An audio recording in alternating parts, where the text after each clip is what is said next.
Hi, my name's Shawn Taylor. At the top of that guy's head over there, that's Chris Ford, aka the Objective Geek of YouTube and Twitter and Blue Sky and X, and I bet he's got an Instagram profile too, maybe? Question mark. I have multiple Instagram profiles for some reason.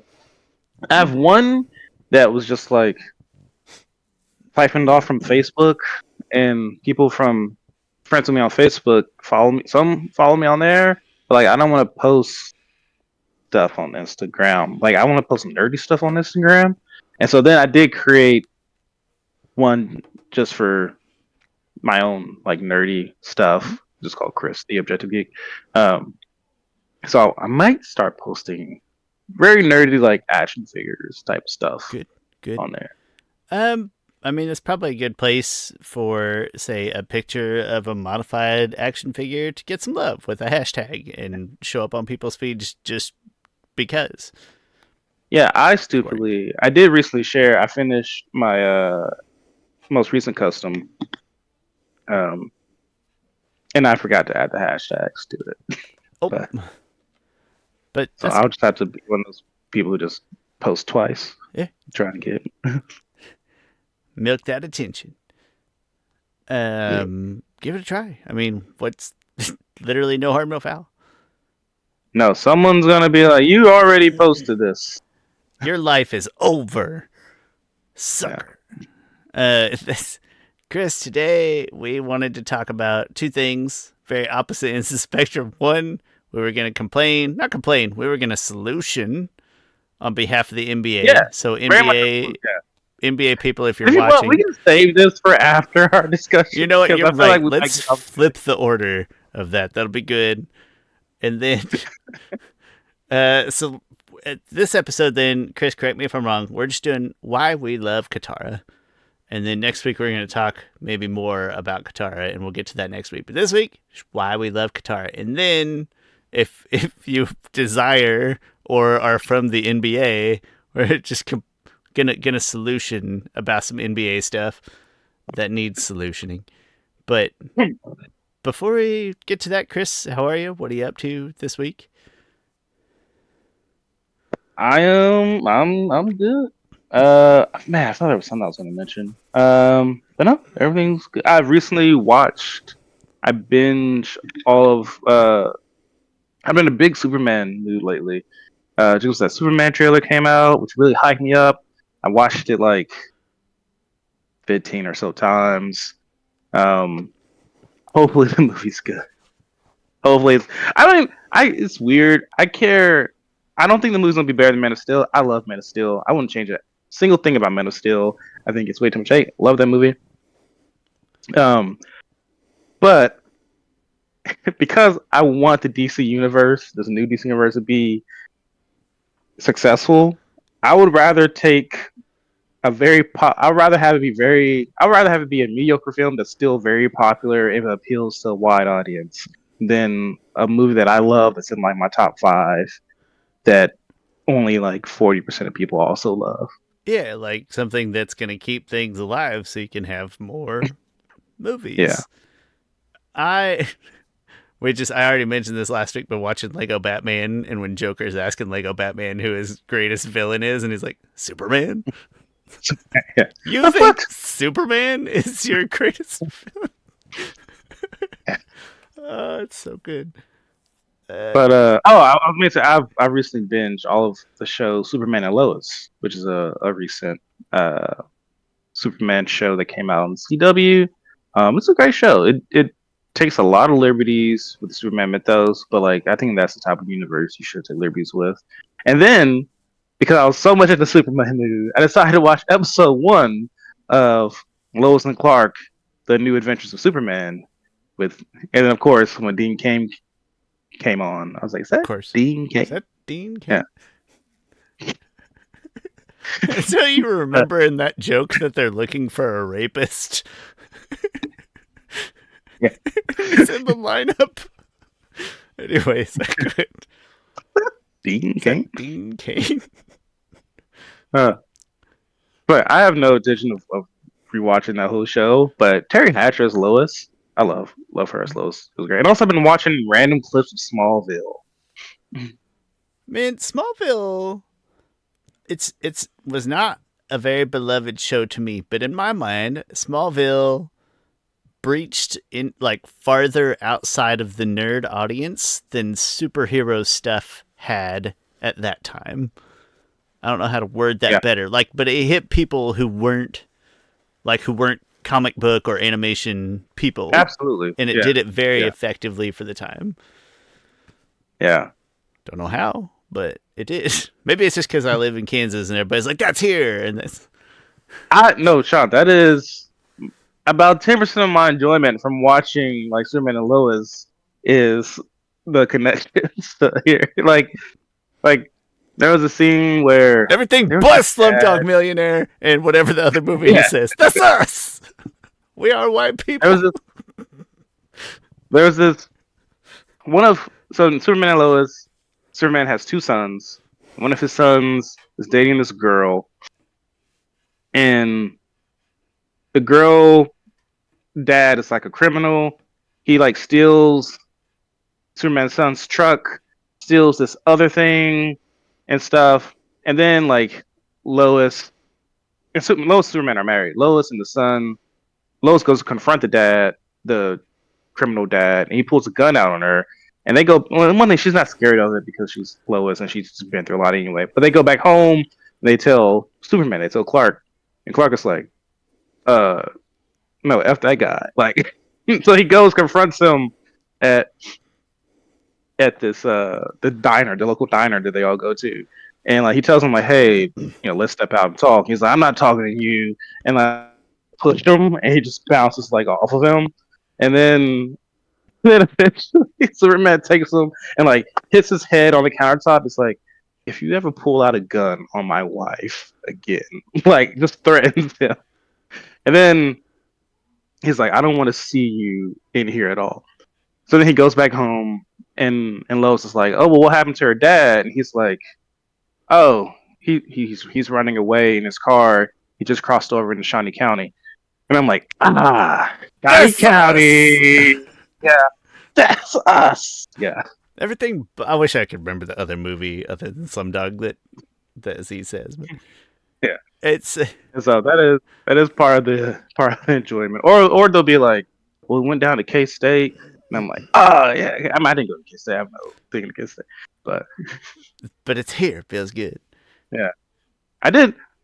Then I remember there was one episode of Heroes where they go to Lawrence, Kansas, and it's just like a wheat field. And I'm like, that's not.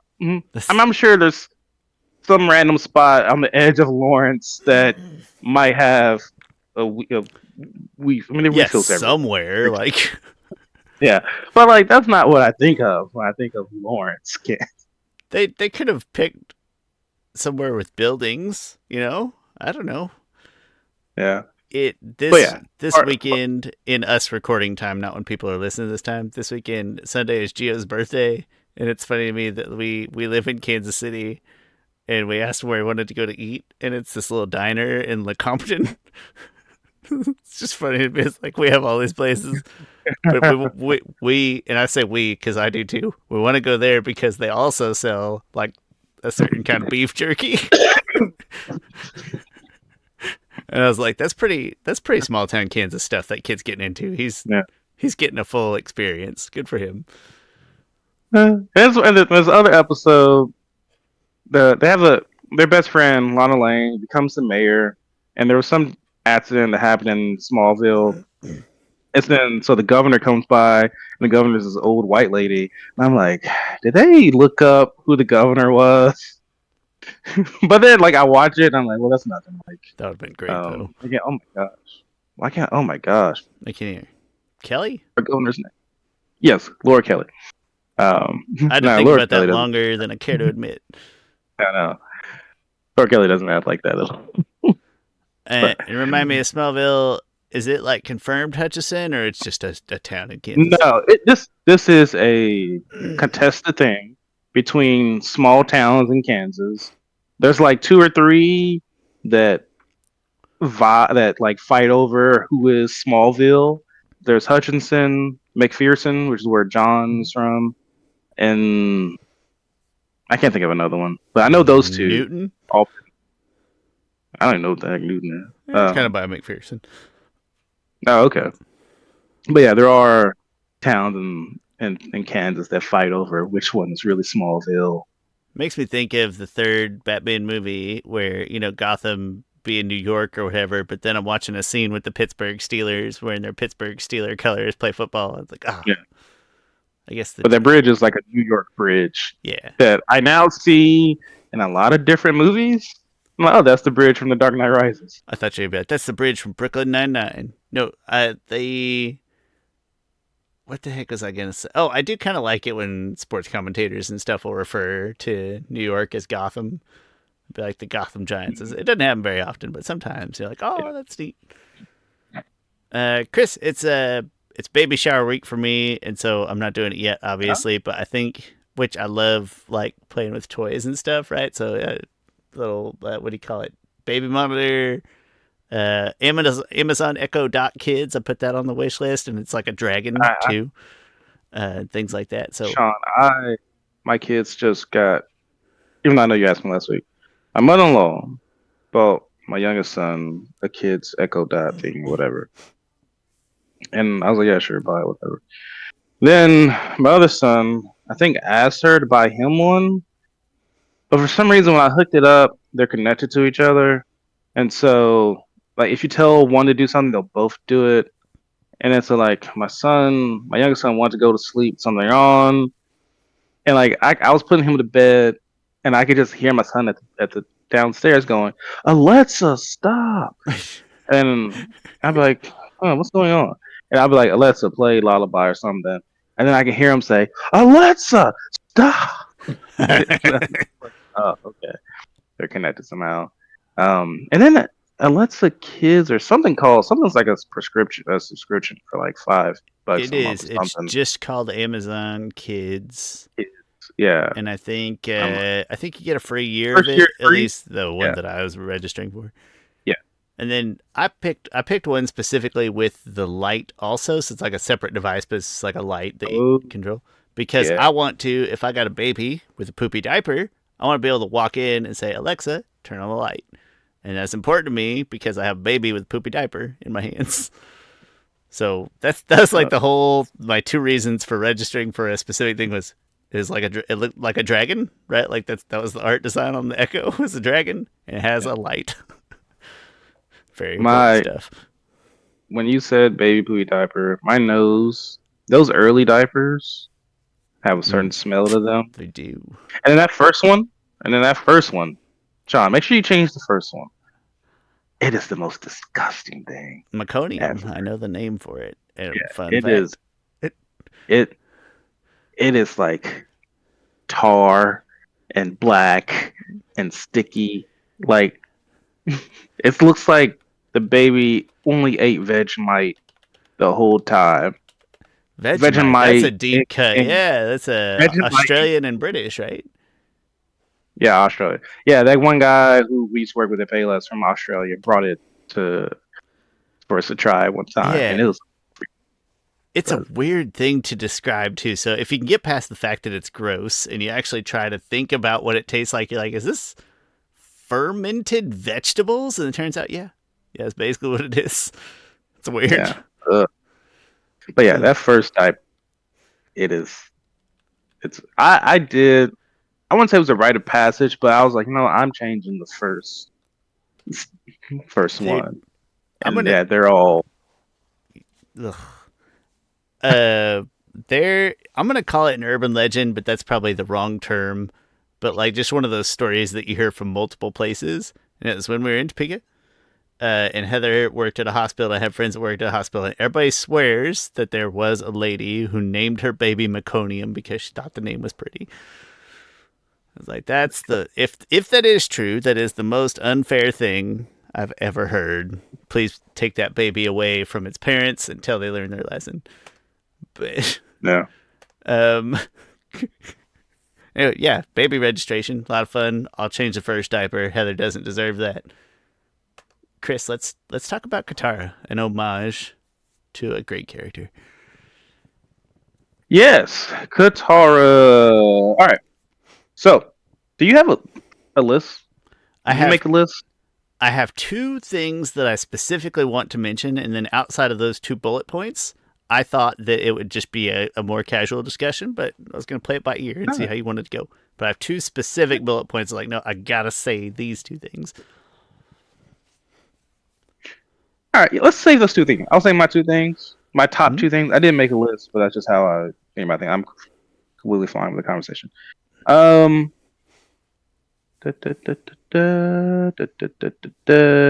okay, I'll let you start. Sorry. My number one thing, and this isn't me trying to start a fight, just me being honest. But the thing that is, and it's specific to the cartoon and not the show. Chris, I love that she does not feel like a waterbending master. She still gets great. Okay? She does. She gets great. But she feels like the most relatable character. You think it'd be Sokka because Sokka's not a bender, but it's really not. Like Sokka's clearly like a quirky, funny guy or whatever. But Katara is in the animated series. Katara is all of us if we were just like regular benders. You stumble on this power. This is what you have. You don't have anybody to show you how to do it. And the way that she acts and behave, like from her power level, from how creative she gets and goes on over time, she is all of us as if we were in that situation. Like she's beautifully designed and arced, and I've Mm. always just found her extremely relatable as just nope, that's just a regular person and how they would behave if they found out they could bend and nobody could show them how to do it. This is how that would operate, right down to the Aang jealousy and everything. I think they nailed it, and it's so endearing to me when characters hook me like that, where it's like it's not literal relatable because I'm not a waterbender, but I can feel that's exactly how I would behave or would hope to behave in that situation. So I love animated Katara's progression as a bender. So relatable. It's funny you mentioned her being jealous and Aang. One of the random things that I love about Katara, and the interesting about this list is that some of it is contradictory, but it all works, and it Yeah, just that's makes a good character. people Uh, are complex. One thing I love is that she can be immature, like she can be really immature at times. Like the jealousy to Aang, the jealousy to Toph. Like when Toph comes on, she there's a line where where they're camping out and and Sokka's like, "Oh man, the stars are beautiful tonight," and Katara's like, "Yeah, they are. Too bad you can't see them, Toph." Like, holy crap! What the Damn, heck? girls. But She's blind. yeah, but is that how I forget how is she 13? 14. 14? Is 14. that how 14-year-old Shawn would behave? I don't know. If somebody's pissing me off, maybe. I've said bad things before, mad at a friend. Yeah, especially at that age. I've Like said like that's why you're adopted. To that's that was listen, most teenagers reaction for three. most teenagers are bad people relative to what they will be for the rest of their life. And I'm pretty comfortable saying that. Even if you're a good teenager right now, I promise you'll be an even better person later. You're gonna look back, you'll be like, That's true. "Wow, teenage Shawn was I thought I was a stupid." good. I was a pretty Sure, good kid. But yeah, there were times I was like, man, you get better. I Even if you're a good teenager, you get better. yeah. Uh, That's it. That's my. all That's my. You know what? That might be my most important bullet point. The other one might take a slight backseat. right. Okay. Um. Yeah. Her training to go along with what you're saying. It's a realistic growth and power scaling. It's not interesting. People often have these discussions or debates on like, is Katara a prodigy? Also, just arguing over labels. Like, I don't know what you define a prodigy as. Like, I don't know anyone who's a prodigy at anything. Um, I don't know any so chess people, so I yeah. yeah, like I don't know those people who just walked up to a piano one day and was just playing Mozart. Like I don't know those people. Never met Those one. like even the best people in the world at things are trained by people. Like even if they're like, oh yeah, I have a really great ear for music. Like someone probably taught you how to like you probably watch your grandma or something play piano. So I don't know if I would call her a prodigy. I mean, sure, Azula's probably. Well, even that's hard to say. Like Katara, in the world of Avatar, it's hard to describe like who's a prodigy. I think because everyone has a master except for Katara until she met Master Paku. Like even Toph had the Badger moles. I'm sure Azula had the best teachers in the. She did. She had the best teachers in Sure. Binders. Like even if Ozai's like she's truly a prodigy. Like I don't know. Anyway, point being is that her growth is realistic, but also I love that like that fight between her and Master Paku shows that she has that potential in her. Mhm. Like Paku wasn't that fight looked close at times, but the end of the fight made it clear like he was in control the whole time. It Um, was he was whether he was doing it on purpose or not, because obviously Paku's kind of an asshole. Whether he was doing it on purpose or not, it's like he was trying to go the most out of her just to see, like, hey, what can this person do? Maybe not for good reasons, but I think that fight does a really nice job of like, yeah, this is provoked high potential but still unpolished Katara. Really high potential but unpolished Katara. it's interesting. Out of all the benders we see in the show, she's out of all the benders I think we see throughout all the different stories and books. She probably has the biggest power growth. Like she goes from being able to bend a blob of water to being the bender she is by the end of the series. Like the only other person I can think of that maybe had that type of growth was like maybe Kyoshi, because Kyoshi, while she was strong, she had no control I mean, you don't over. see the growth, but you know, like Toph comes to mind as like, oh yeah, like went from pretty humble origins as a bender, but you don't even get to see that on screen, Yeah, really. yeah, yeah. I mean, like when we meet that character, like when we meet Tall, she doesn't really become any greater of an Earthbender by the end of. I mean, sure, she invents metal bending and stuff, but her strength That doesn't grow. that's kind of it, though, right? Like that's sort of her Yeah, her whole arc. Is she gets a little yeah, nicer and she learns metal bending.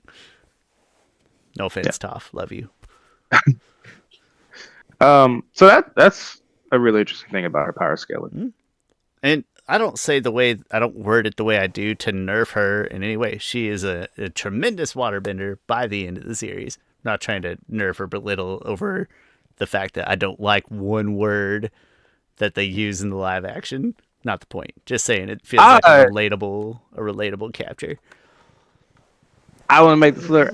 I love the Katara in the live action series. We've had discussions about this, and I will fight tooth and nail about that Katara. I think there's not much I would change. I wouldn't say I wouldn't change anything.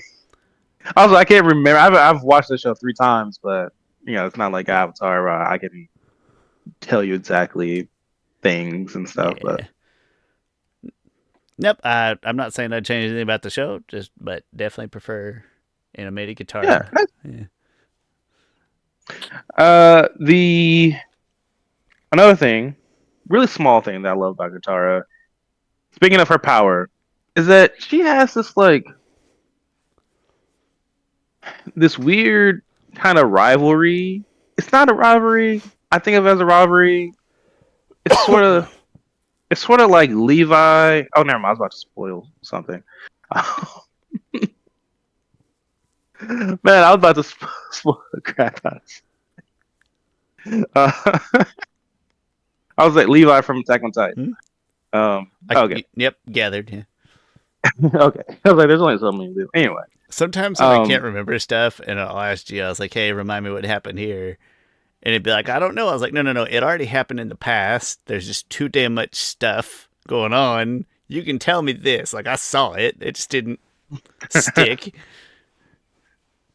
it's funny. Like I was trying to think to myself like how much like if I spoiled you on certain things on Attack on Titan just talking in the past, and then I watched like a few. I've watched like a anytime a reaction video comes up specifically about the episode Warrior. Well, it's revealed about the Beast Titan. Not the, it's revealed about the Colossal Titan and the Armor Titan. Hmm. Anytime on YouTube a reaction video comes up about that, I stop and I watch it because that's one of the craziest things that happen. I love to see people's reactions to it because it's so nonchalant and it's still like everyone has the exact same reaction of like, wait, what? What did he just say? Um, and so I've been watching a few clips of it and I'm like, oh yeah, there's still so much stuff that that Shawn that I've not told Shawn about. And Shawn's only hearing this stuff from me secondhand, so he probably doesn't remember a lot of it. Both But things. I would say that you've done a great job of not spoiling much. Like nothing. There's not been one major plot point where when it happens, I'm like, oh yeah, I was ready for that because Chris told me. It's like not a single time has that really happened. So yeah, maybe a combination. I'd say you haven't spoiled anything to my knowledge, despite my insistence that spoilers don't make or break yeah, anything. you can't. This is a show. I think that it's fun with the spoilers. Like it's more like because there's so much mystery and stuff. There's questions that you don't even. There's answers to questions that you didn't even think would be a question seasons ago. But my point was there's this kind of this rivalry in Attack on Titan where it's like there's these two characters where it's like the moment they see each other, they want to fight, and like Katara kind of has this with Azula, Is it but Levi and Katara like Kenny? it's no, it's not Kenny, it's somebody else. I hate Kenny. You Kenny's the see, worst. yeah, he is annoying. Um, Kenny, I don't. I hey know. there, little rut. I, Like, I know. That's one of those where like I know there's characters that you're supposed to hate, right? It's like I know that. That's not what I'm saying. I mean, I just actual hate him as a yeah, character. He annoys the crap out of me. yeah. He's like that show's Cowboy Bebop, and he bothers me. He's trying very hard to be important. Yeah. Um, have you? I don't know if you met this character yet. It's the never mind. Uh, Is there a there, name? yeah, I was saying. Is there a name you can give Uh, without spoiling? not sure. Okay, oh, that's okay. Yeah. Um, but Katara has sort of this rivalry with Azula, in a sense that every fight that Katara has with Azula, Katara has won. Like Azula is this person that we put, not me and you, well, me more so than you, but No, fans do us in put this general, yeah. character like on a pedestal of like, Azula's one of the strongest firebenders stuff. But Katara has beat her in every single one of their fights. So that's just interesting to me. Like she just has this edge over her for some reason, and I find that interesting and Uh, compelling. my yeah, I don't. They don't really play to the paper scissors rock element of like this element beats this element beats this element in Avatar, which is good, and they shouldn't. That's good. But I do always think Yeah, to myself, if people don't write what you're describing, if they don't write it off as like, oh well, she's a waterbender and Azula is a firebender, like just subconsciously, like oh that's not fair. But I don't know. It's something people don't, or at least you and I haven't really discussed that much. yeah.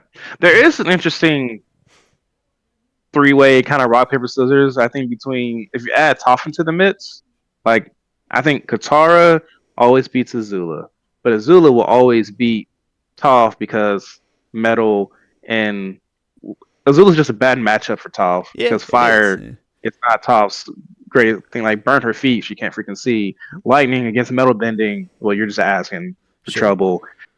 So Azula would always be Toph, but Toph, and I'm not sure Toph will always beat Katara, but Toph can beat But in most Katara, probably. circumstances, Yeah, and so that's an interesting, I think, rock paper scissors between characters. that's kind of neat to think about.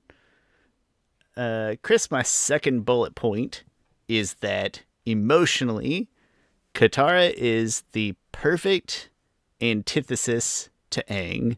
So, like, Aang could get in trouble as an avatar of falling into greater good territory. And there's multiple examples, but I'm going to use the Painted Lady as the easiest one of, like, Aang being on the mission for the greater good, kind of ignoring the reality at hand. Well, like, we've talked about Katara being his like, grounding to reality, like when he's in the Avatar state or whatever. But there's also, like, that exact moment of Katara's, like, ground level, like, hey, I know what you're trying to achieve, big picture, but this is what's happening right here and now. And there's a lot of situations where it's like she kind of brings the whole Earth back down to the whole group back down to Earth. And I think that creates some of the better dialogue that you would even think about when watching that show of, what should and shouldn't the Avatar be doing. And I think that all is essentially sourced from Katara's sort of pragmatism, her realism, her I had to grow up right away because she doesn't have a momism. I got to Yeah. deal with the problem that's right in front of my face. And I think that's the perfect antithesis to maybe, naive as an airbender, uh, big picture minded as the Avatar, Aang, of what Aang could potentially be without her. Yeah. Speaking of which, kind of ties into what you're saying. Katara's, and in the episode, The Painted Lady, Katara really showed her conviction. So, like, conviction would be one of my big things for Katara. Like, one of my favorite lines from Katara is where Sokka, in The Painted Lady, when Sokka is, like, trying to get her to stop doing what she's doing, and she turns around, she's like, I will never, ever turn my back on people who need me. Like, man, crap, that's a great freaking line, great freaking mindset. Like, no, these people need me, and I need to help them because they need me. Yeah. Aang's literally trying to save the world, but in Katara's mind, like, what part of the world is in more need of saving than, like, where you're at right here Yeah, and right yeah, now? yeah. And I think that's a really. Can you imagine trying to tell your friend that? And if your friend was the Avatar, like, no, no, no, you need to deal with these people over here. Like, that's its own kind of courage. That again, I find maybe not relatable. I think we would all strive to be that kind of person, or should strive. So maybe relatable is the wrong word, but, like, really touching, really grounded into the Mm. reality of a situation that might otherwise kind of get away from you. And that's my second bullet point of why I love Katara. Kind of hit the physical and the emotional sides of Katara. Okay. My, I would say my biggest thing, my one of my other things is I do love that she's motherly. Like, it takes it takes strength to be motherly. Like, to put, and not to say that only mothers do this, but because she's a female giving a kind of parental energy, is going to be motherly.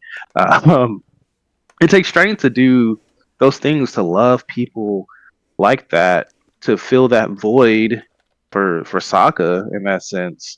Like, it also goes to the fact that she had to grow up so fast. Like, a lot of people who are disenfranchised or struggling and things, maybe they have parents who work two jobs and they're the oldest sibling and they have to take on some of that role.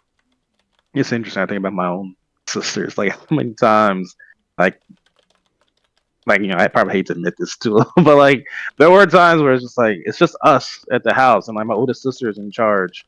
Like, she is the motherly figure in that case, and even now she's like, I won't say she's. Well, actually, we have no. For the longest time, she felt like the leader of us. She's the Um, oldest child, dude. yeah, yeah, it's like horses watching dogs. And you're a horse. Shh, Yeah. shh, shh, shh, shh. Why do I people haven't listened to enough shush John Mulaney. animals? I haven't listened to enough John Mulaney recently. I need to go and It's been years for watch me. I some of his probably need stand ups. a full Well, cause yeah, read. because usually, like, I'm listening to Pandora or something in one of those channels, just John Mulaney, just type it in the channel, like, you get whatever snippets. But to watch, sit down and watch a whole special, that's different. Yeah. Um, You get the whole, it's like listening to a whole album front to back music wise. Like, oh, yeah, it might have individual songs, but the artists like yeah, put these things in yeah, order on purpose. yeah. Oh man, I used to love listening to With that. That's When I was probably in high giving a school. lot more depth of character to John Mulaney than he intends with his comedy. I'm comparing him to like music producing artists. Yeah. But yeah. Anyway, love that Katara is very motherly. Mm, All right, and the biggest thing that I love about Katara, as I mentioned before, that I was watching a lot of the Superman trailer, and again, I love Man of Steel. Wouldn't change a thing about Man of Steel at all. Um, love where I'm not. My love for Batman v Superman has gone down over the years slightly. I still love that film, but it's not one that I'm like, oh yeah, I really want to rewatch it. The thing about Man of Steel has that BVS and also Justice League doesn't have is like it's a little bit more inspirational Superman, not that much. But in saying that, I think Superman in the new James Gunn movie is going to be more of that symbol of hope that he typically is, and like hope is one of those things. The concept of hope is, I think, losing its ground in this cynical world. Like not only in a real life, I think it's in real world. I think it's like I just see certain people reactions to. Granted, it's the internet and the internet, will internet, but certain people reactions to just like certain things happen in recent news. And I'm like, why are we so cynical? Like why did we dive into negativity and things like Katara's hope is what pushes. She is the heart of the story. Her hope for Aang. She's all like you said. She's that tether. And they make fun of it in the show, like how much she like in the play, how much she talks about hope and stuff like that. But like that stuff is important, like especially important to me. I think it's important for stories to inspire people to have that hopeful character. I they the way they make fun of it in the show though, the way they tease her also does kind of fit though. It does feel kind of real. I think that's how kids treat her. Like, stop it, mom, or who are you, mom? Like, Yeah, feels I don't know, it feels pretty legitimate. So yeah, I think they even do a good job of making that feel organic. yeah. I can't think of I mean any other smaller things you might love S- about Katara. She has a hair loopies, great yeah, design. Uh, smaller things. I would say that she she rocks different nations looks the best probably. Like like so many people cosplay her as Katara in Fire Nation stuff. Or they cosplay her as the Painted Lady, or just her in her own Water Tribe stuff. So she has her Water Tribe character design. I like the season 3 one better. Season 1 is like, oh, it's just like you get. It's interesting. Her character design grows with her character, right? Because at first it's more dainty's not the word I'm looking for, but the season Maybe 3 just Water Tribe more, maybe just more effeminate. maybe like her hair, like her season 1 character design is, I don't know, it's more, yeah, maybe more feminine, but also her hair is up and it's constrained and stuff, and it's a little bit more, I don't know, boxed in. While her season 3 Water Tribe design, she has like shields on her. She has like gauntlets on her arms. Her legs have gauntlets. She has water pouches on each side. Like her hair's out in the back. Like it's more loose. So I like how her character design grew with her. Um, and also again, like I mentioned before, she's great at rocking other looks of different nations. I like Mom Katara. Probably doesn't get enough credit for. Well, I guess by that point she's Grandma Katara. Doesn't probably get enough credit for like the rigors of being married to the Avatar and trying That to raise the Avatar's kids. that's a good point. Speaking of her in Legend of Korra, like her her discussion and trying to when Korra gets paralyzed and trying to her PT with Korra is like rough and hard, and then she gives her like this speech. It's like hey, I don't know what's on the other side of this, like on the other side of this pain that you're going through, and even the PT and just the mental stuff. But don't you want to see the type of person you are after that? Like, really great stuff with Katara there.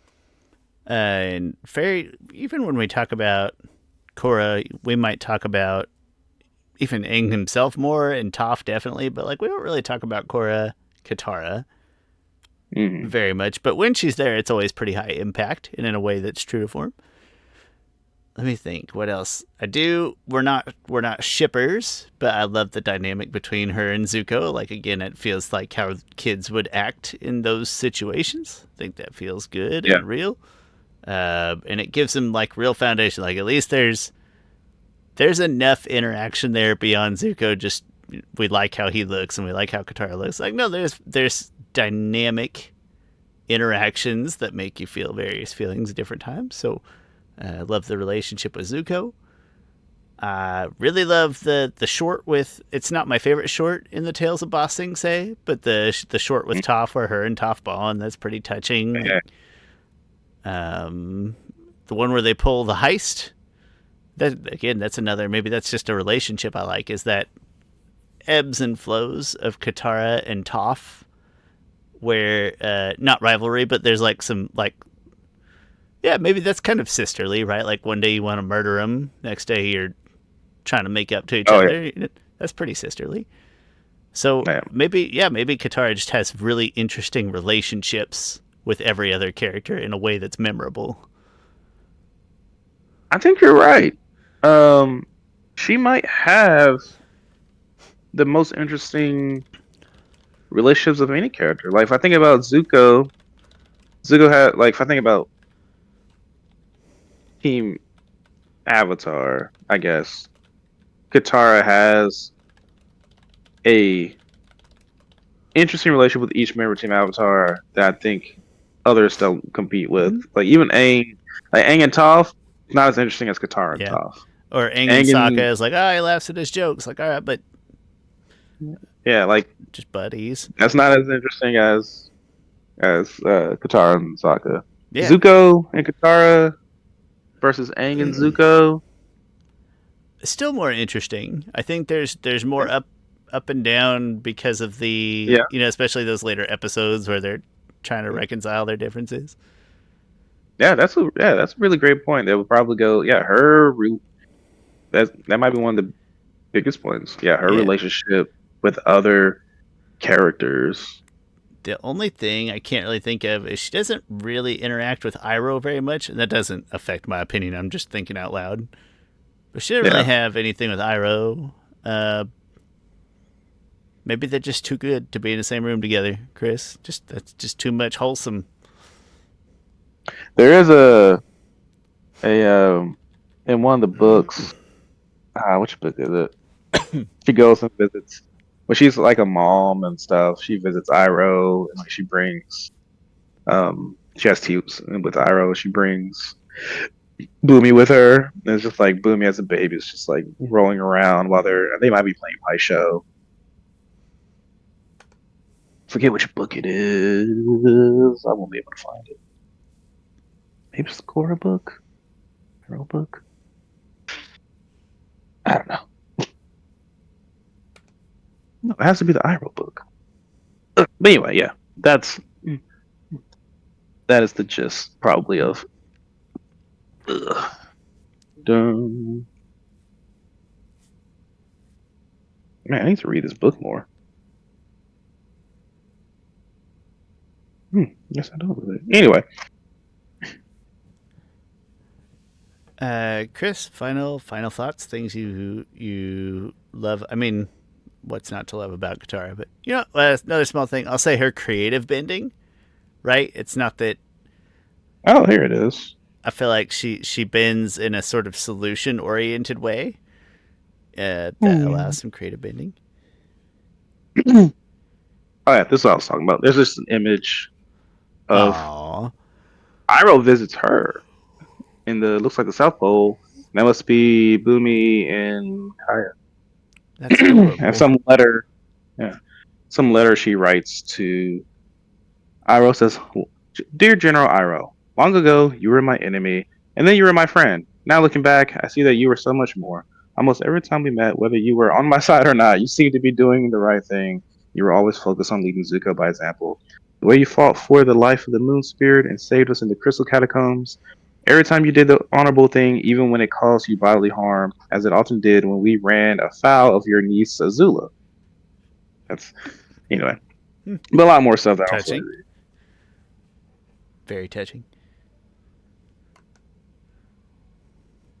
But yeah. Final, final Katara thoughts before we solve all the Final NBA's Fantasy. problems. I love Tar. She's a great character. Um, gets I don't understand any hate towards Katara. Um,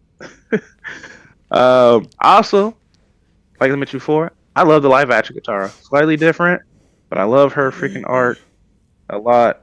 I will fight that battle anytime. But we're talking cartoon Katara today. Yeah, yeah.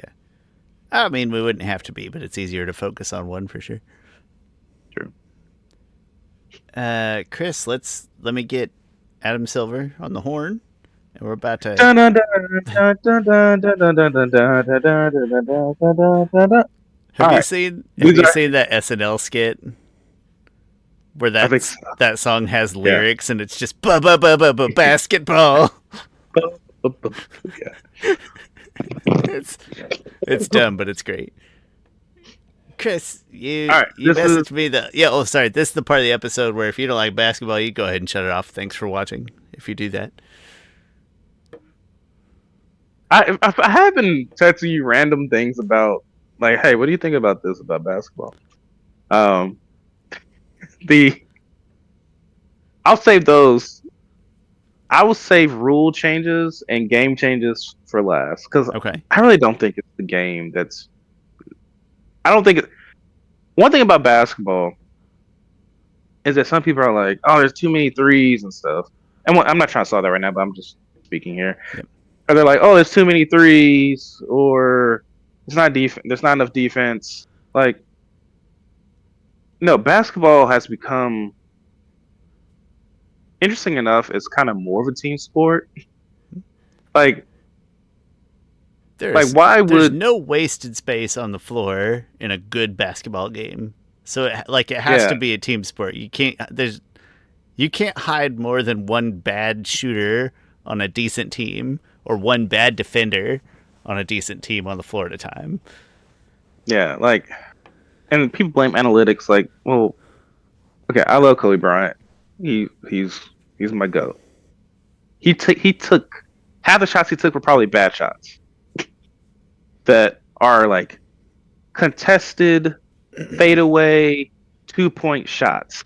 Yeah, let's say at least Like, a third of like somewhere close to mid range, if not absolutely mid range, with some amount of yeah, contest. those are hard shots. A better wow, that looks. Hey, I love that basketball. It's great. Posting up on the elbow and stuff, just boom, boom, and then I love that game. Yeah, That's it's great. But it's magical to watch if one you're person do that well. yeah, but if you're trying to win a game of team basketball, it is it is much more efficient to not only shoot a three, but to move the ball around so you get to a point to where someone can take a less contested three than a very contested two. One thing you are if you take a more contested two, you are trying harder to make less points. So basketball just becomes smarter. Like that's just the way they've become so good at shooting threes. They can shoot this many threes. They're not bad shots. Chris, I do think, and we can still go in the order. I just have to complain before we get that far. I do think the game Yeah, has issues that could be solved with the and that's actual fair. game. Yeah, But I do, yeah, I get what you're saying. Of like we can We can do that part later. What I'm going to say in response to your current point is I don't understand people's problem with too much three pointers. I think it's I great. don't- Ball Like, movement that leads to great three pointers is very exciting to me. yeah, like when you go boom, boom, boom, and then like boom, and like open three. Oh, that's mm, I think that so James Harden is one of my least favorite players as a player. I'm mm, just not. But watching him create space for a contested three to not be a contested three, that's one of the best looking things. Not literally, because some of his moves are herky jerky. That's part of the game. But like watching him yeah, turn a contested something into a less contested three is that's impressive. That's fun basketball to me. And yeah, that's a guy I yeah. don't like. Mm. Steph does it better. That's why I was trying to use an example of somebody I wouldn't normally enjoy. Yeah. I So don't non, understand people's complaints with that. I don't. I'm going to go out on a limb and say that's not why people. If people aren't I watching don't. basketball, I don't think that's part of the reason. I think that's people I think complaining. Maybe. I think that's like old heads complaining. Like Yeah. it's funny. Someone recently said like inside the NBA is one of the worst things that actually happen to basketball because they complain about the game of basketball all the time. And at first, I was like, I don't agree with that. And then I was like, well, if I actually do watch the show, like they do complain a whole lot about current basketball, and you don't see that in other sports. Like in other sports, old players are like, "Holy crap! Look what Mahomes is doing. Look what Joe Burrow's doing." Like they're not like, "Oh, well, these quarterbacks got all day in the pocket. Like they're not getting hit by defenses anymore. They so much teams like." They mention that every now and then, but It'll that's not like it'll the be a disgruntled pass rusher. It's like you can't even touch the quarterback anymore. That's about as far as you'll yeah. get.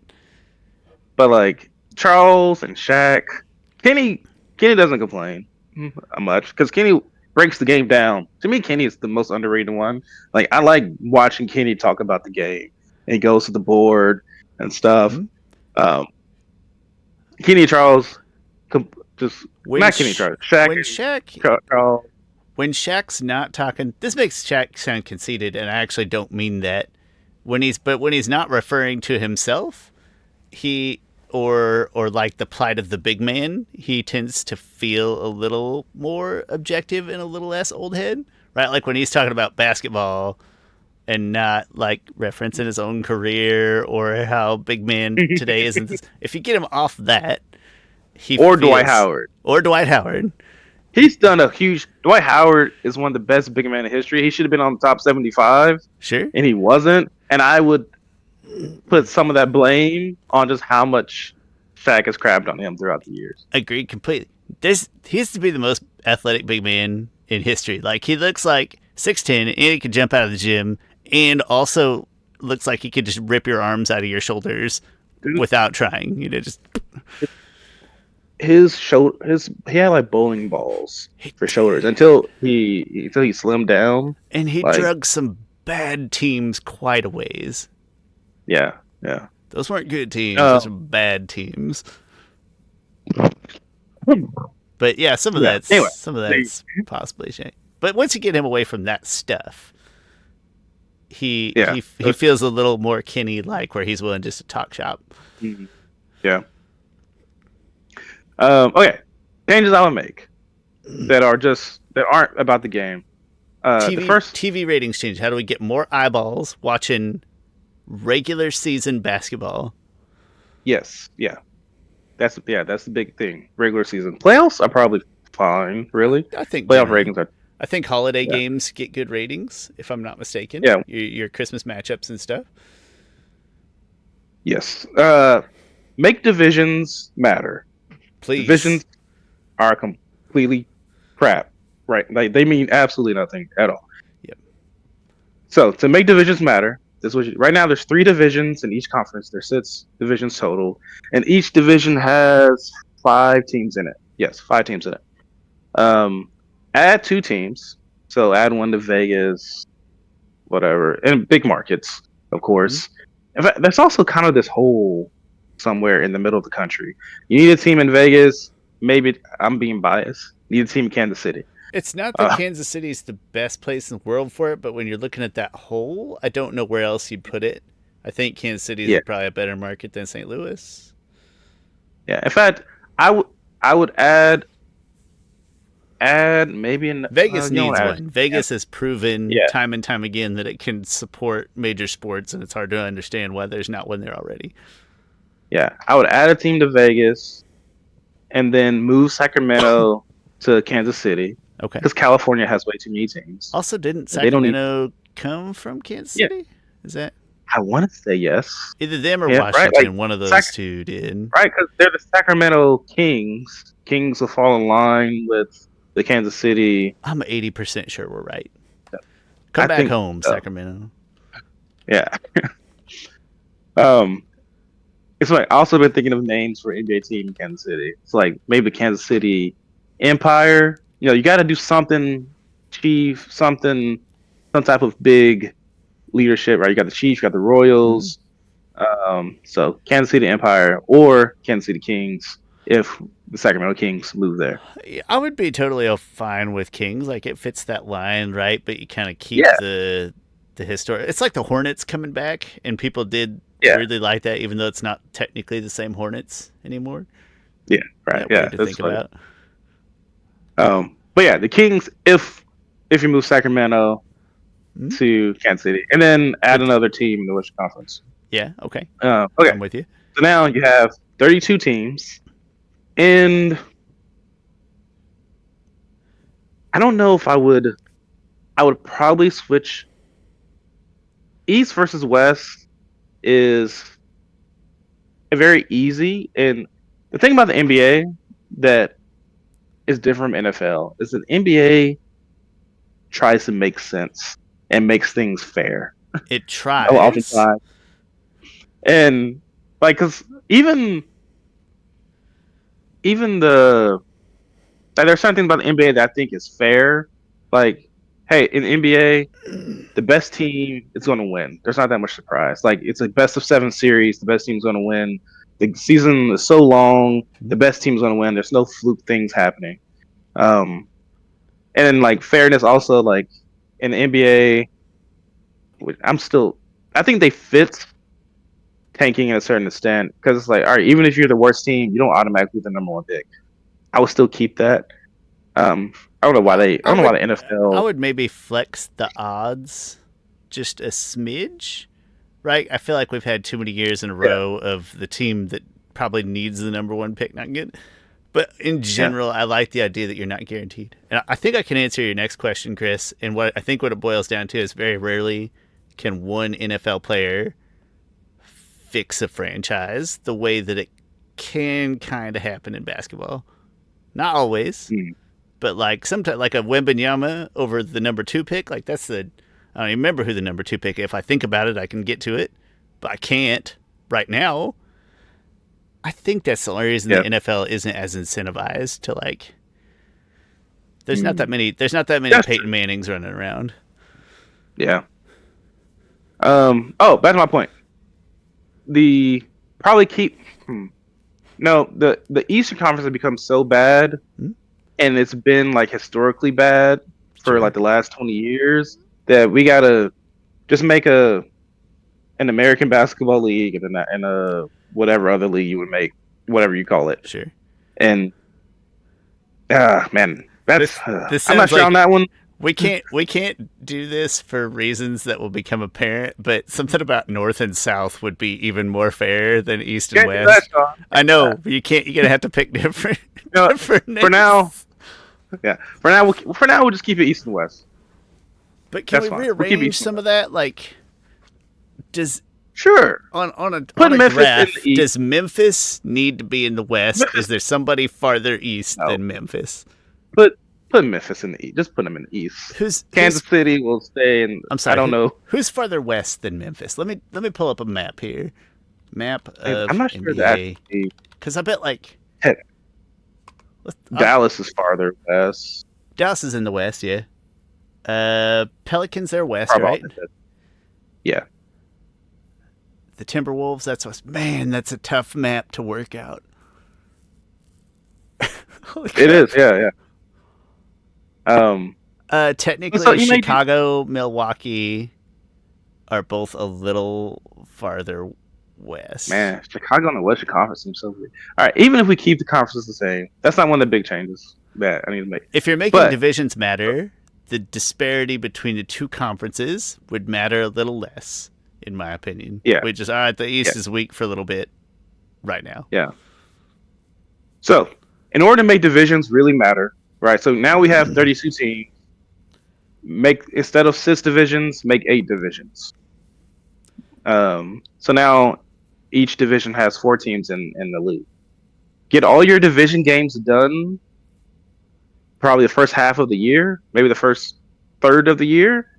That way we have like, okay, this is the winner of the division. Those 8 teams who won their 8 divisions move into the in season tournament. Like the in season tournament right now is a little the to get into the in season tournament is a little too complicated. And if you just get it to like, hey, win your division, get into the in season tournament. So then the in season tournament needs to mean more than just players get $1 million or whatever it was. Whoever wins the in season tournament gets 3 wins, or let's see, how many rounds would that be?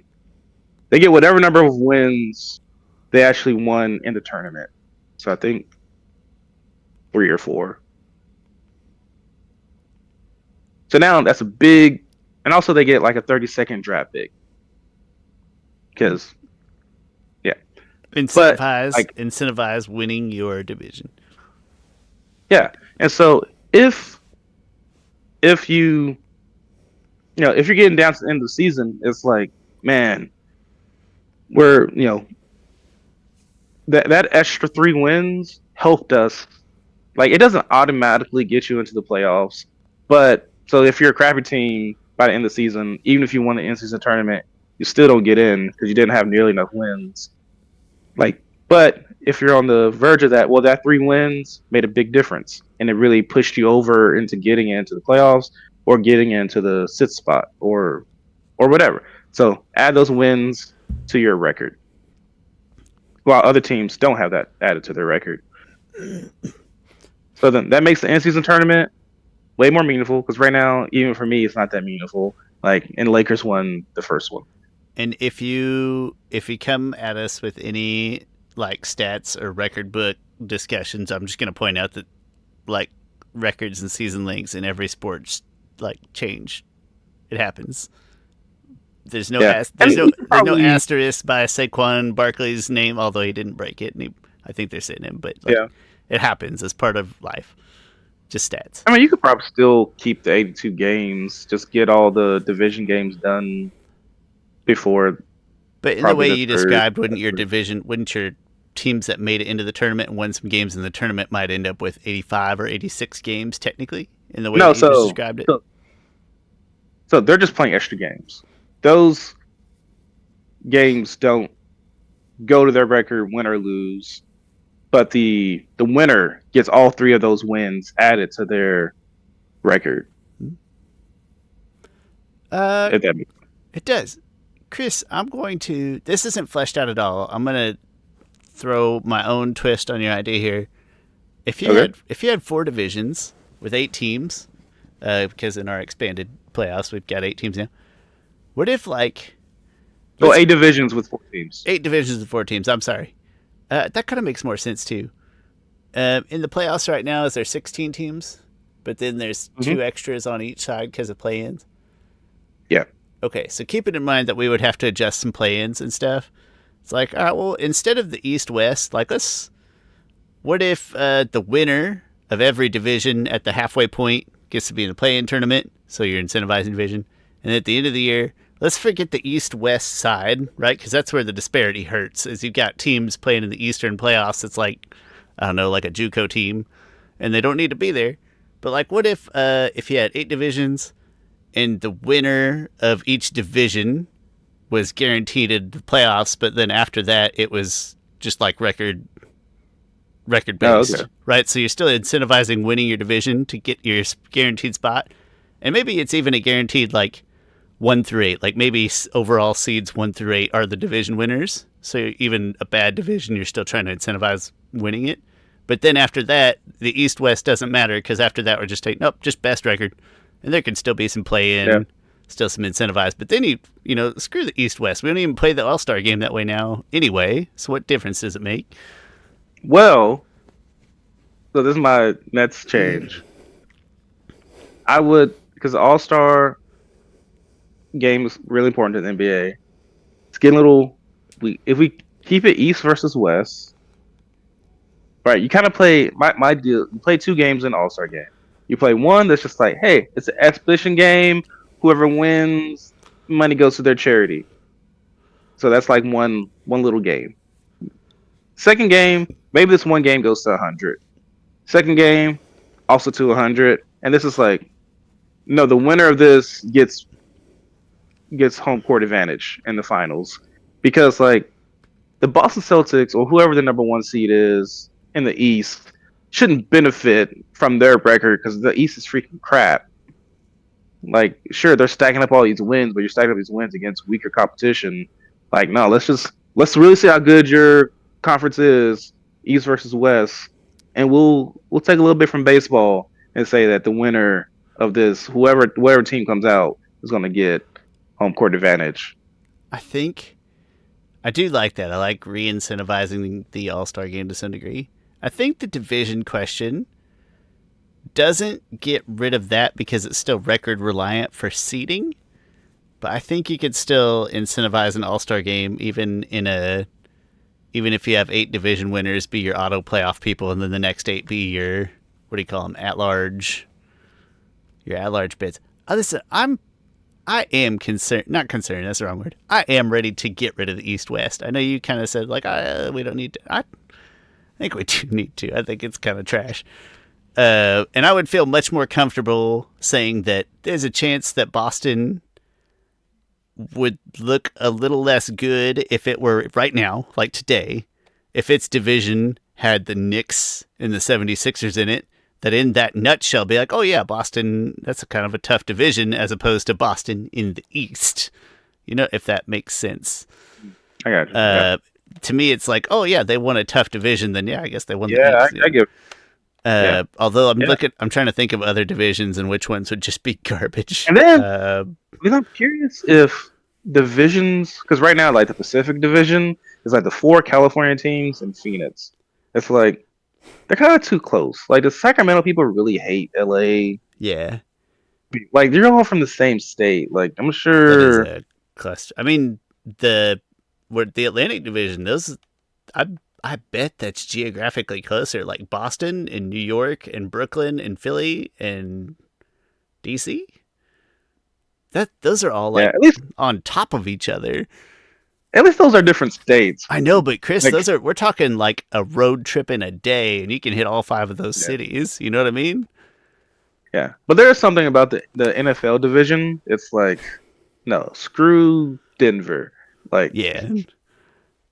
The only NFL division that I don't love is like Dallas is in the NFC East. But other than that, it's fairly that one's weird. That fairly one's like, chunked.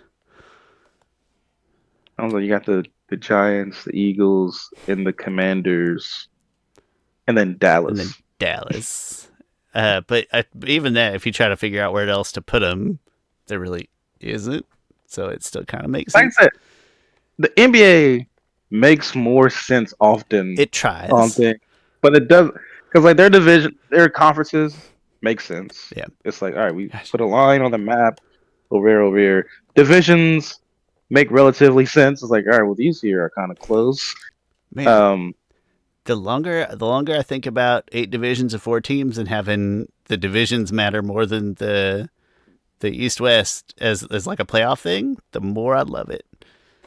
The more, because you're still incentivizing the division and you're still having some balance. Like it's not a free for all at large, but you're going to keep your, I don't know, is it 2 years ago the Wizards made the play-in game? You're going to keep some of that nonsense out of there in favor of some better West teams. Yeah.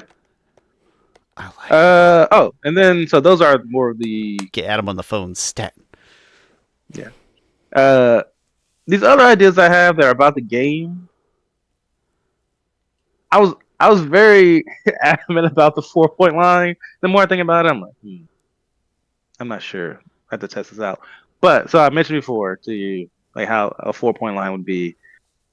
One of the things that makes NFL more interesting is like, man, momentum can really shift. And the NBA, like I said, NBA is a very fair game. It's not a big.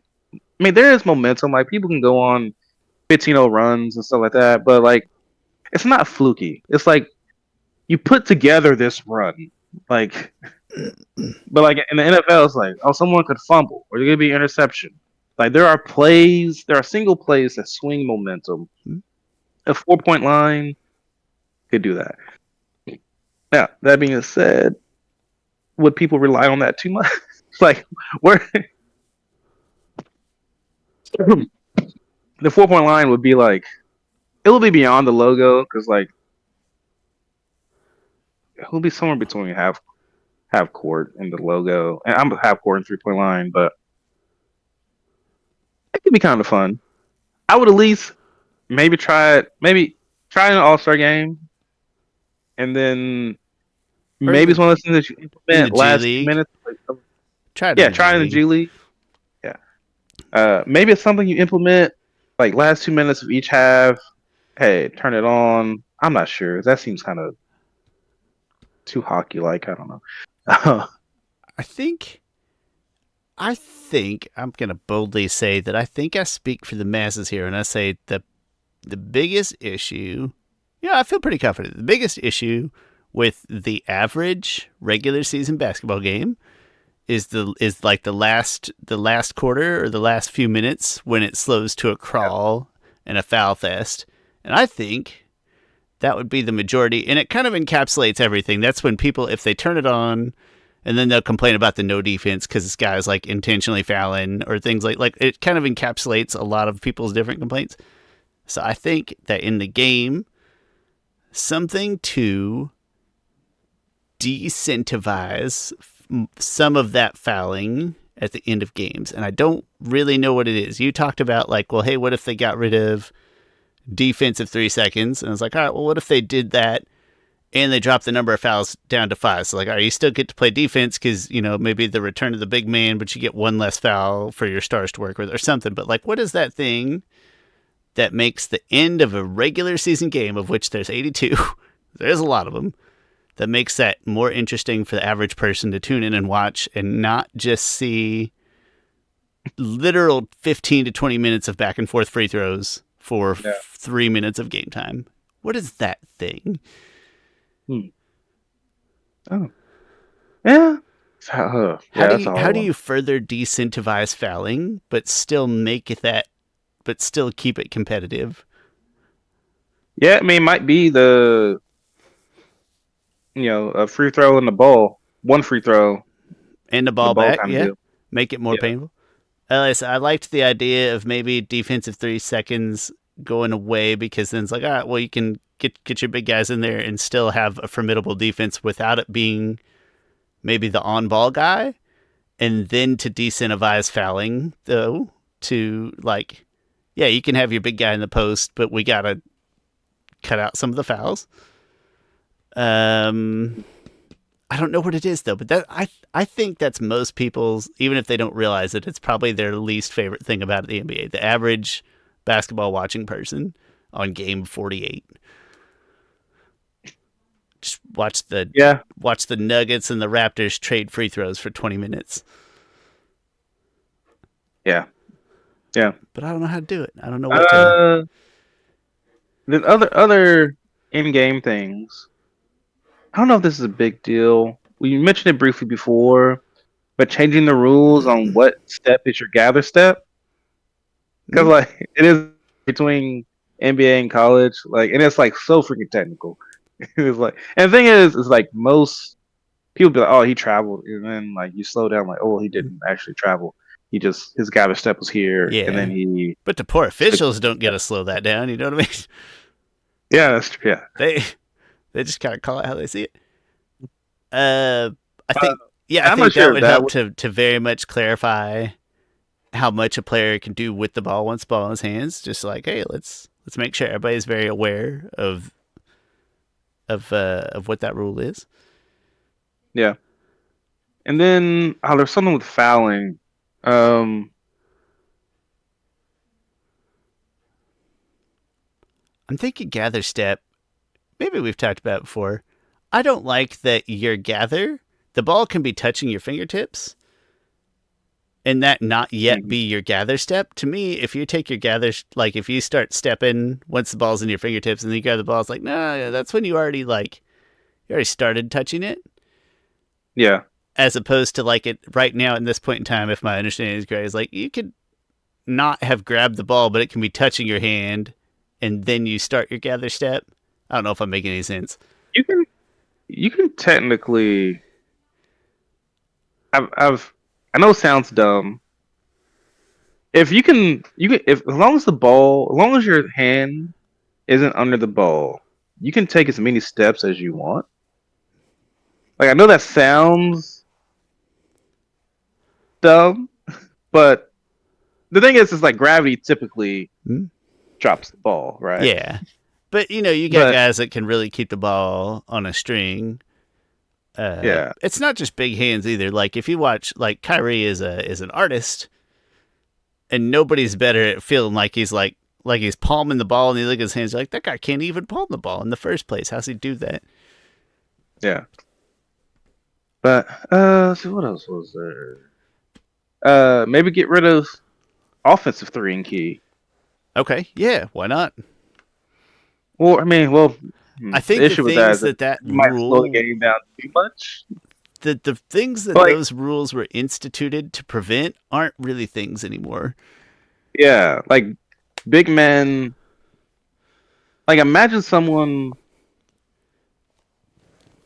Well, Wemby would be the only one who take advantage of it because Wemby would eventually just walk his person to the rim. Sure, sure. But But not that's another. necessarily though. Wimby, he's a great ball player. Yeah, that's, He's not so strong as that he's gonna back down every defender he yeah. comes across every time. Also, you'll get doubled eventually. Yeah, Shaq. Uh, Okay, like maybe when Shaq was playing, okay, you probably need the offensive three in the key. You can't give Shaq the yeah, opportunity to back down every person that tries to defend him. yeah. I don't think that's the So same threat that would with encourage Wimby. more probably in and out game. I think so too. Um, Facilitating out of the post. yeah, I think those rules aren't needed anymore. There's yeah. not one 7'6" guy and then everybody else is 6'8". It's like no, everybody's 7 feet tall now. It's fine. College is definitely still needed. Yeah, for sure. I get it's interesting people complain about defense in the NBA, but they don't complain about defense in college football.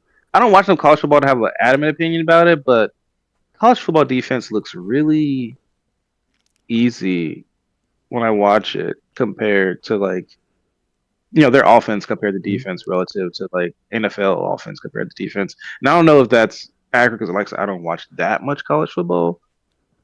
But it's I, like when they get into like overtime and it's like, oh, we've got into like five overtimes, like I didn't get a stop. Like college college football offense. I'm not even going to argue. I'm not going to argue your point because I don't know if I have a feeling. I'll just say that college offense seems to innovate much faster than defense. Like it's always the offensive innovating and then the defense trying to catch up. And it doesn't seem like that in the NFL necessarily, or at least it's more balanced. But it does always feel like college football defenses are playing catch up to whatever offenses are doing. I don't really know no, why okay. that is. I'm not sure what the rationale is. And Maybe also people don't understand that a NBA game is 20% longer than the college game, so hmm? scores will be 20% Yeah, higher. if not slightly more, just from more efficient, like we talked Yeah, about and before. also these are better. These are the best in the world at offense. Hmm? Like it is a really great. It is so hard to be a great defender in this day and age of the talent level that there is in the NBA on the offensive side. Like, I I love college basketball. one of the reasons I love it is that there's like 380 teams, right? It's a huge thing. Is that it's that the NBA is a well-oiled machine. There is like a statistical better way to do it. In college, you don't have those luxuries, and so things are a little more broken or a little clunkier. The other side of that is Yeah, like the NBA, pretty much down pat on this is the best odds to create the most points yeah. in a game, and we kind of got it down to a science. And there's And that's the thing I keep talking about. Like NBA is, they make things make more sense. they do.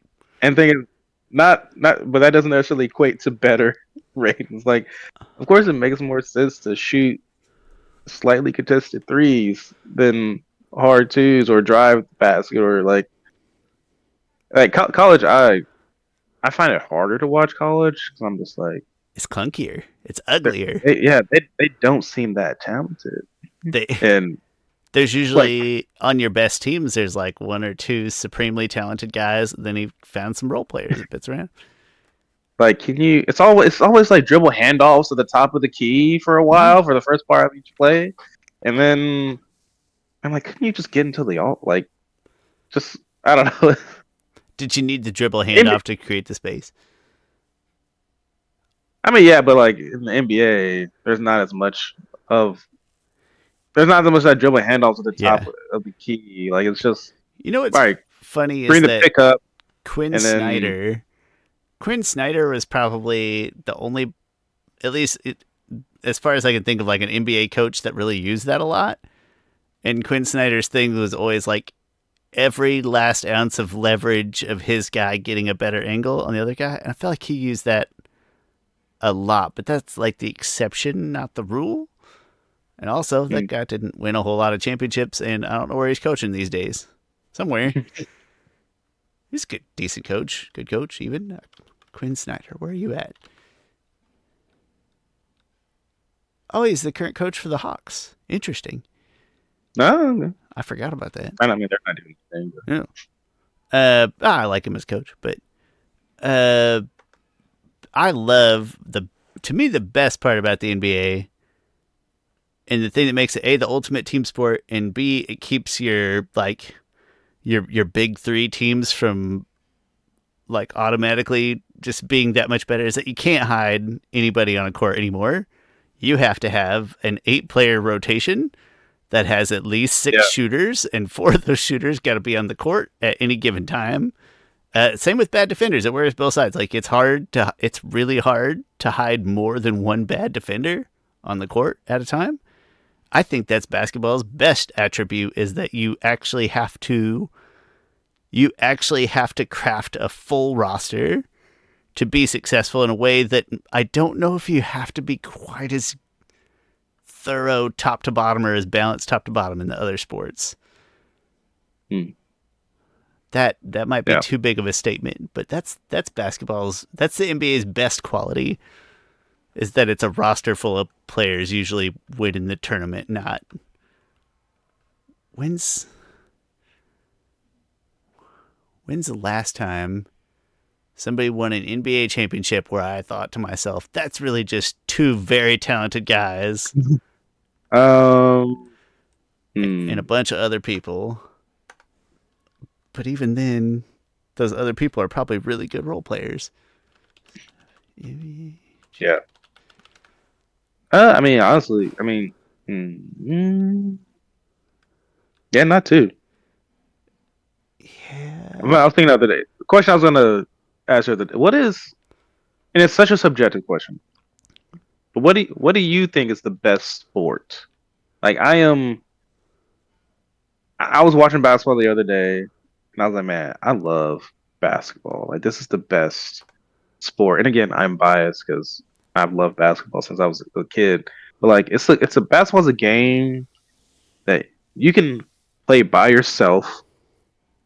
It's a game you can play 1-on-1, 2-on-2, 3-on-3, 5-on-5, and like there's team aspect to it, individual aspects to it, so many different types of things. Like it's one of those games. It's like everyone is playing in the same game, and like you all have different, there's different attributes to the game, and y'all have different levels of skill and these different attributes and skills, but you're all playing the same sport. Everybody There's is also some very bound to the accessible game. same rules at the same time on a basketball court. And there's not really another sport, like even soccer and hockey, not technically, where everybody is just abiding to the same set of rules all at the same time. Yeah. I think that's interesting. Basketball is the most accessible. I mean, I can't get over my football bias. There's something about watching like a great middle linebacker diagnose something that's happening behind the line of scrimmage where it's like I can't even tell how that guy sees that, but he knows it and just destroy a play from the inside out. Just like there's something about football that I always find the poetry in. But the argument that I can't compete against is anybody can go play basketball by yourself or with one other person. Yeah. Yeah. Like football is like we need to get at least 6 people here I do love just to play. my nephews are finally at an age where they will like. So we don't even really play real football. There's usually like an odd number of people. It's like me and Jordan will just be like opposing quarterbacks. But then nobody's like rushing the quarterback. It's just like us distributing the ball to nephews or whatever. And the other one just of me and Jordan just like stands up and waves our arm in the face. But they're finally old enough that they can like kind of run routes and stuff. And it is a lot of fun, but there still has to be at least 6 of you, right? Or like bare minimum 5. There's got to be at least 2 receivers and 2 cover guys and a quarterback. Yeah. That's a pretty high floor to even be able to start playing. This is a random thing that I love is thinking about your best plays because neither one of us have played anything serious, but you probably still have in your head, this is the best play that I've ever done. I have 2 great football plays that I'm just playing in my neighborhood. It's like 3-on-3. I know it's 2-on-2. It's really just someone running around, or maybe it's 3-on-3. But like this, like I was probably like 14, and this little kid, he's probably like 12, and we're playing, touch football, and he runs a route that's just up the side. It's just a straight route, and somehow I just throw it perfectly, and it goes over his head, and he catches it, and just boom, touchdown. We're like, holy crap! He actually caught that, and I actually threw it. I can't throw a football well, like at all. Like it was like a how long is 10 yards? Probably a 10 or 12 yard pass. It was like, holy crap! Like, And then both players got to make the amazing play. Like you have to put the ball in a perfect spot, and then that guy has to catch it essentially in traffic. Yeah, and that's really sick. So that's Chris play number 1. Yeah, my other play was we were playing intramural college flag football, and it's like 4th down, and we go for it, and somebody throws me the ball, and like, wait, okay, and I'm running a route, and he throws it behind me, and I catch it. I reach back, catch it behind me, with like one hand, bring it in, and I run towards the out of bounds, but then I spin off of it, go to the other side, pick up the 1st down, and everyone's hyped, like, holy crap, that's our RA, RA. Getting torched. But we didn't score on that possession. But I picked up the 1st down. Doesn't matter. You did your part. Let me think. I played organized basketball for 7 years, and I cannot think of a single play where I was like, yeah, Shawn, not one. Basketball, I got plenty of plays. Football, I got nothing. Like, I've organized for 7 years. I got nothing. Football, I have one in a game. I scored a touchdown in a game that we won.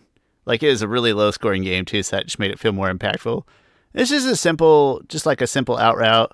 But I caught a pass, and I'm not very fast. And so it's not like I trucked this guy. I just met him roughly at the end zone line and got through him and scored a touchdown. So I was like, all right, that was in a game, so that made me feel good. And then the other was in practice, and it was just a longer pass. And all it amounted to is that I got really lucky. I had just like 1 or 2 steps on my man. It was probably, I'll say 20 yards. I was probably 20 yards downfield. It was a deep enough pass. Okay. And basically, I just reached down. That he jumped, and he didn't quite get to it.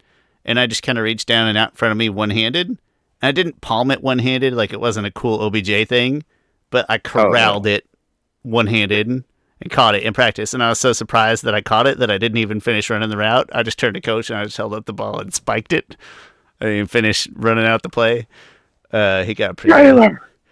No, he was laughing his ass off because listen, I'm not fast, but I did get a step on a guy and I made a nice catch. But it only happened because there again, the only place that ball could have been thrown where my slow ass could have had enough space to get to it.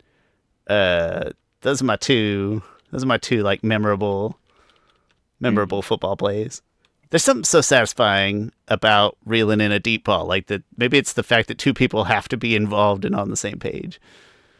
Yeah. It just feels right. Oh, man. You don't have any for basketball? None that were worth... None that are too memorable. There was one game... Because I went to a small private school for grade school, so I played a lot, but like the level of competition was just me's.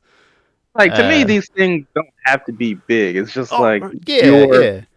But so like in the 3rd place game, my 8th grade year, I had like 4 blocks in the game, but all it amounted to is if I was playing center on my team because I hit my growth spurt first, grade school, and then their center. You were gonna be tall? What's that? Did you think you were going to be tall? All my brothers were. Yeah. It's bullshit. And they just happened to be like... I thought it was your mom and dad.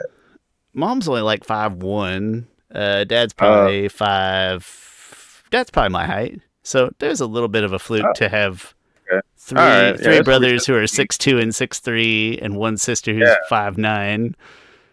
It's bullshit. But no, I had more, and it just amounts to we happened in the 3rd place game, happened to play the shortest, like the shortest team in the league, and they were good enough, and they're good enough shooters or whatever. But like my guy was 2 inches shorter than me or 3 inches shorter than me, so I don't know. I had a good 3rd place game in my 8th grade year. That's probably it though.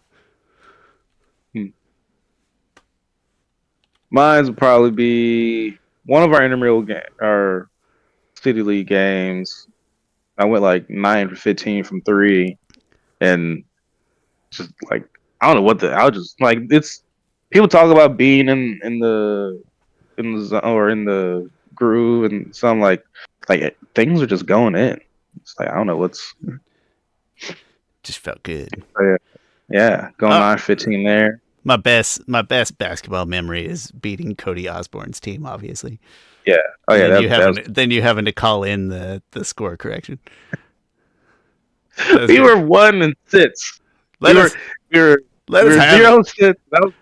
0-6. That was the last game of the season. And things I'm just sure, and we killed them by like. Oh yeah, it wasn't close. Or maybe it was like 15. Or 15 would have been a lot for us. No, I think it was more than 10 for sure. And Chris, by the end of the game, like everybody was just pulling up for 3. By the end of the game, whoever wanted to take a 3 was taking a 3. It was that comfortable. So we were 0-6, and their team was like 4-2 or 5-1, maybe something like that. I want to say 4-2, like they were higher half, but not number 1 or number 2, but upper half for sure. So I'm sure and I think the score might have been like 60 something to 40 something. Sounds right. And I'm sure when they saw the score, they're like, "Well, there's no way this team beat this other team." And so I checked the scores the next day. I was like, "Wait, why do we have a loss on here?" And I called them up to correct it. That's bullshit. I also remember that game there. Great scouting, great prep. Because we played basketball during lunch, and I remember that lunch period. We didn't play a game because it was just me and you and Tanner, and maybe Luke or something. Maybe Luke was. So we didn't play a game. We were just like practicing for the game coming up. Well, and Luke had to guard Cody most of the time, just being a little bigger. Like, all right, Luke, as soon as he comes across half court, you harass. We're gonna jump every screen, right? Like, let him Yeah, roll. If he yeah, wants to throw to a roll exactly. man, like, fine, let him. They tried that too. They tried to have a screen come up, and stuff, and we Jump. switched on the screen and stuff, and Well, running a good pick and roll, like there again, talk about the beautiful part of the NBA. It seems like the stupidest thing in the world that the pick and roll is such a big part. No, it's beautiful because there's always, as an offensive side, there's always something you can do. You may not do it right every time, but there's always something you can do. But it's hard to get jumped by a screen and hit the guy who's rolling if the other team expects that guy to be rolling and jumps that because we don't have to guard every shooter, right? So if you don't have shooters, pick and roll is hard. So even when they did try it, we had it pretty well thought. I was proud of us. I love picking yeah, them. Again, nephews, when we play basketball, because we will do that sometimes too, they're starting to they get the idea of a pick and roll. They're not really adapting to like if I make Lucas set a screen for me and like you set the screen and you roll, he's not really adapting where he rolls to whatever other nephew is following him. But he gets the idea that I either shoot off of the pick or past him roll. Like they're starting to get to that age. It's a fun age. it's fine. And I didn't really understand. I didn't understand the concept of pick and roll until like fifth grade. Like my dad was a Oh, I was basketball probably coach on my older team. than that before I really understand the beauty. Yeah, so my dad was a basketball coach of that team, and he had us running. I'm sure no other team did this, but he had us running 2-1-2 zone defense, and most practices were practicing defense. We had that zone down. Like I'm sure we had some of the lowest scoring games of the teams. That's more Like we were controllable great. for small people than offense. Yeah, yeah. But like coming to offense, I don't remember us doing anything on offense. And I remember after a game, a teammate was like, "I was trying to call for a pick." I was like, "A pick? What? But what there is?" again, how are you supposed to? Let's say the other team also runs a 2-1-2 because that's a relatively common for small kids. What's a pick and Yeah, roll going to do against a 2-1-2 zone? You know, like what? Okay, there's another guy waiting there because nobody can shoot because we're tiny with these yeah. damn Yeah. small arms. Uh, Uh, it my other best basketball memory, which is really dumb, for some reason, summertime playing 3-on-3 basketball at Lacey Park, which is a dangerous park to play basketball at late at night. Like it was right off the street, drive-bys. I know people who have died from drive-bys yeah. there. For some reason that night it didn't feel like yeah, sure, let's play 3-on-3 basketball. So that was not relevant, but it's like, and we were playing the best of seven series, and we got down 3-1. And also, this is me like the summer after my freshman year of college, and so I wasn't playing basketball often. I wasn't in shape. My body wasn't used to playing basketball, and but I was in pretty fine shape. If I remember, I was young, but my body still like my calluses and stuff wasn't used to being on my foot, and so we're down 3-1, and and uh and we come back, and the series goes to game seven, and then like before game seven, I'm like, man, my feet hurt, and I take off my socks, and it's just splinters, like it's just my feet are just skin just coming off, and I take part of my shirt off, and I wrap my feet up,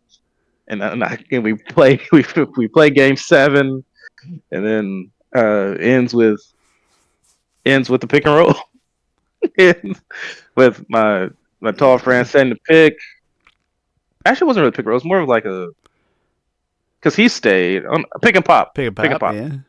Yeah, because Even he that, I stayed. lump into the parent category of pick and roll, Yeah, right? yeah. So he sets the pick. This is like come down to the last shot because we're going to 11. He sets the pick. He might even go in 21 because these games felt very long. Anyway, he sets the pick. I go to the basket. He stays. He pops out. I swing it back to him, and he hits like a nice 15 footer to win the game. And I was like, ah! Like it was one of the best games. I had to add my one other favorite memory. That's not my favorite memory, because it hurt my feelings. Is when everybody thought I was being a dick to Matthew, but I clearly saw him get a concussion, and so I told him to sit down, and then he kept trying to go back in. I yelled at him because he had a concussion, and then I don't remember if it was Luke or Tanner who was like, "Why are you being so mean to him?" I was like, "He's got a fucking concussion. Like, what do you mean?" He blacked out in between hitting the person and hitting the ground. You're welcome. It was either Luke or Tanner because one of them might have been Luke. But I know we all talked about it, and Luke was like, "What's up with Shawn?" I'm like, "I don't know. He's yelling at." And I wasn't close to Matt. I don't know Matt like that, but I was like, "Yeah, Shawn was yelling." I've never seen Shawn yell at people like that because he kept trying to sneak back in. No, I saw him because I was on the bench, and we didn't have a huge roster, right? There might have just been 7 of us or whatever.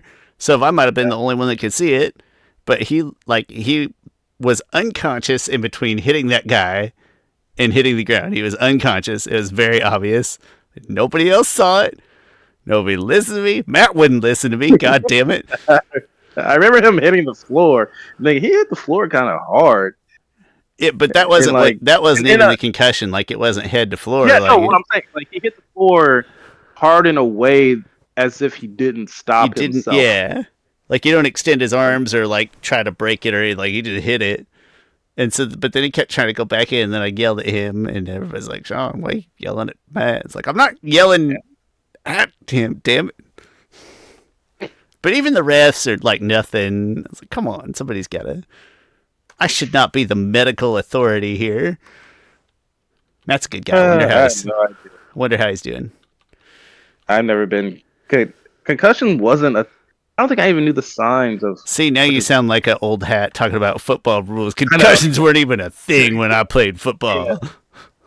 When your eyes go back to your head, you just got to get a new set of eyes. Yeah. I don't know what to tell you. You just play blind. I think I've only seen 2 up close. There's that one, and then my freshman year in football, one of the kids got one. And the only reason we could really, like, I didn't see the concussion happen. We could tell because, like, he came back to the huddle and he thought we were playing offense. Like, no, dude, we're definitely on defense. That's not good. And then we had to discuss in the huddles, like, can we call timeout or does coach have to call timeout? Dustin, shut up. You got a concussion. Do we call the timeout? It's very confusing. Long story short, turns out you can call a timeout.